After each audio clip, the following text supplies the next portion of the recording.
Game started. Okay, Spitz 77 from the US. Let's try E4.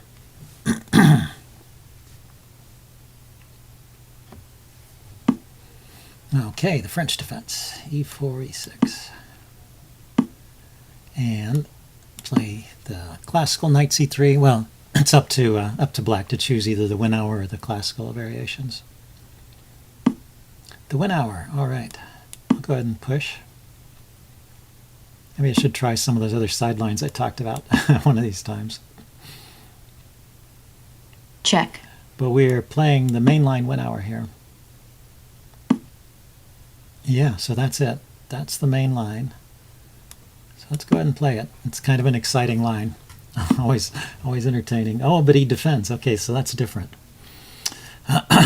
So the main line allows white to take these pawns, and then black usually gets a couple pawns back over here and messes up the queen side. So complicated, double-edged play. So he's attacking d4, which is defended by the queen.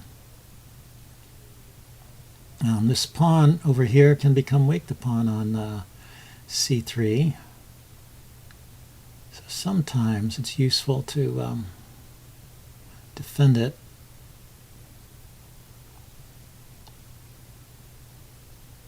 Let's develop the bishop, though. If he plays c4, I will take the knight, I guess. And then after taking the knight, I can take on g7. So he doesn't play c4. He attacks the c pawn. Now I can't defend it with the knight because that would.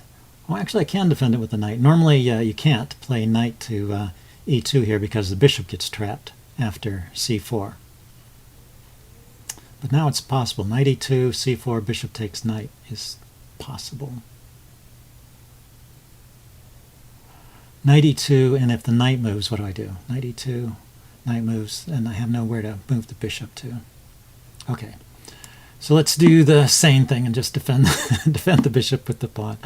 Okay, so now he's got a setup where his knight is very secure there.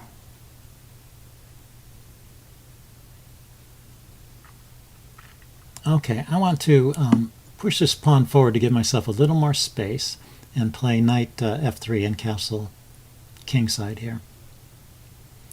And I did block my dark squared bishop, and I'm expecting that some of these things will get traded off.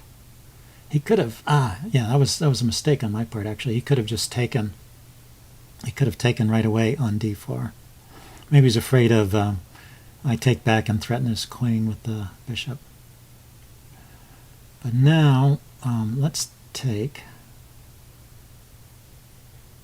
Oh, that's not good either. If I take, he takes back with the queen, and then he's going to prevent me from castling. Okay, so let's defend with the knight. I think he can win a pawn here.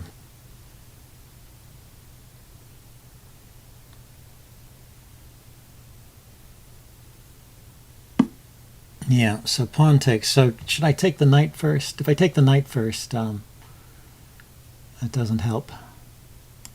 Okay, so I'm hoping I will get some some compensation for the pawn. But he is, unfortunately, he's getting his queen here and attacking my my rook. So I need to do something about that first. And he has prevented me from castling. And everything else is defended. Okay, so let's just move the rook to an open file. And as compensation, I have anything. I have the bishop pair. Where's the knight coming into? That's about it. Knight here, here. Knight probably going to. Well, both the dark squares are controlled. I want to bring my queen to f3 so I can play bishop to e3.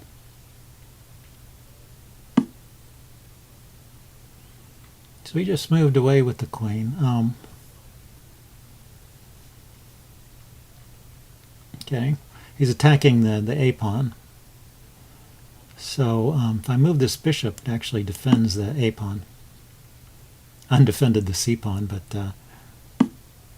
yeah, okay.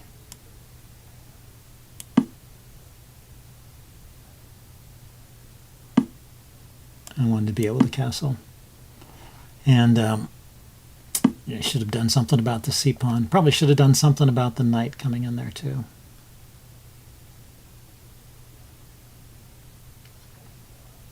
The queen goes with check, so I've got to move the queen.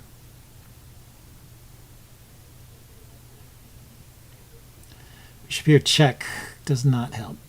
Okay.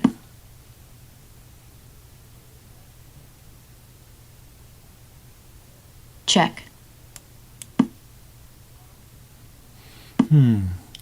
So I get a check here finally. So I've lost like 3 pawns, 1, 2, 3. So I'm down, way down in material. But there's open lines over here and all my pieces are out. Okay, but the simple check does not help. So let's first play rook to c7. So then when I check, he can't block with the bishop. That was the idea. If I just check here, he's going to play bishop to d7, and it just helped him develop a piece. So now I play this check, and he's got to move his king. So I think with best play, there's no sufficient compensation here, but I'm hoping in practice there is some compensation. So here I can get a pawn back, and that also allows me to bring my knight over, my other rook. Bring my other rook over and maybe double down here on the 7th rank. Yeah, getting the queens off is excellent idea. So I have to take, and I have one check here with the bishop. Drives the king to that square. Check. Play this. Got to do what you can. So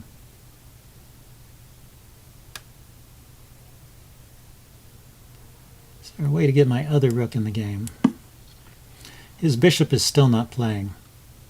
And 1, 2, 3, 4, 1, 2, 3, 4, 5. Yeah, he's 2 pawns up.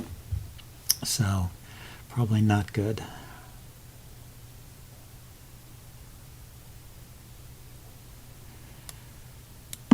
Well, let's see. Maybe I can get my rook to here. Oh, but that pawn is defended. Yeah. Unfortunate.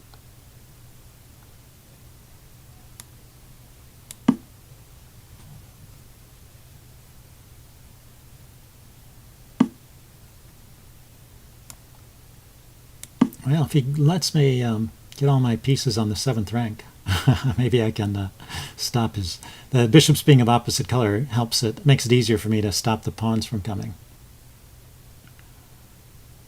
So I have a simple threat of rook to b7 and taking the bishop, or checking his king if the bishop moves. I don't know how big a threat the check is, but his rooks are not coordinated well here. Okay, so I play rook b7. He's going to play rook to g7, defending. Do I have anything after that? Takes, does not look good. It's on a dark square, but I can't seem to...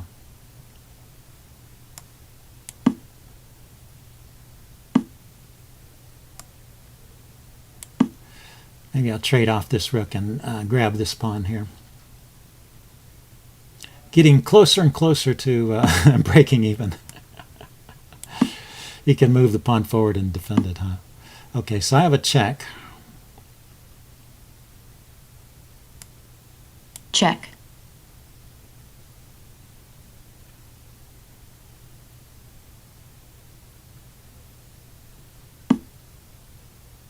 Oh, that's a funny move. So I thought he had to move his king here. Check. Oh, well, I will take Check. I will take the bishop, and I'll take the rook too. Check. Black resigns. Well, that was a funny turnabout. Okay, I guess I will upload this, take a look at it with the post-mortem and see where I went wrong, because I was definitely in big trouble shortly after the opening, after his interesting move. Okay, so see you guys later. Bye.